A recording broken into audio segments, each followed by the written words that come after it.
reconnaissance of Paris-Roubaix on Thursday. Then 2 easy days still, and then Paris-Roubaix. Yeah. Who becomes second Sunday?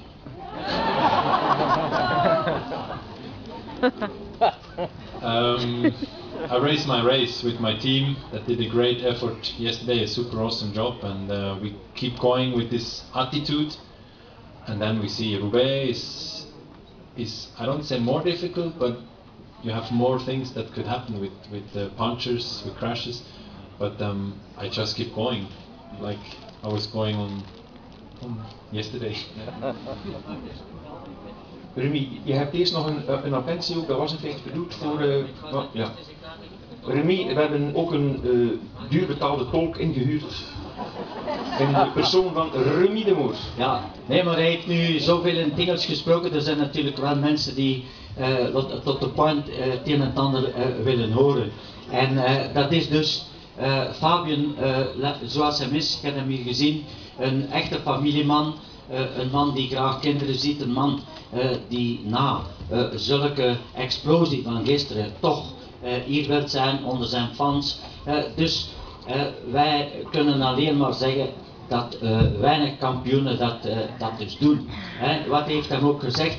Hij heeft gezegd, kijk oké, nu de Scheldeprijs die gaat hem rijden voor, laten we zeggen, entraînement en kijken hoe dat de koers is, zeker dat hem niet valt, maar de Cobblestones, dus de Parijs-Roubaix, daar heeft Rick gevraagd, ja, wanneer gaat je?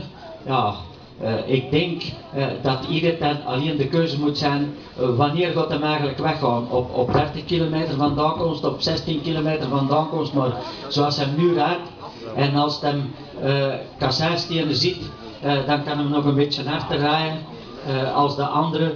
Dus ik denk dat we nog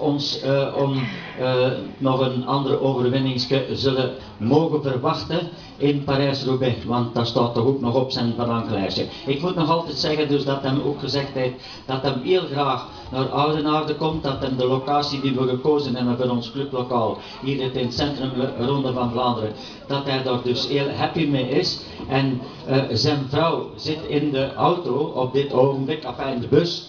Normaal gezien moet ik aan zijn vrouw bloemen geven, want ik heb een weddingschap tegen zijn vrouw verloren dat als ze 10 kilo verliest, dat ik er een bouquet bloemen zou geven. Zij zit nog in de bus. Ik kan ze nu symbolisch overhandigen om Fabien, maar ik kan ze terugpakken, want ik kan mee naar de bus en ik kan zo'n steekjes helpen.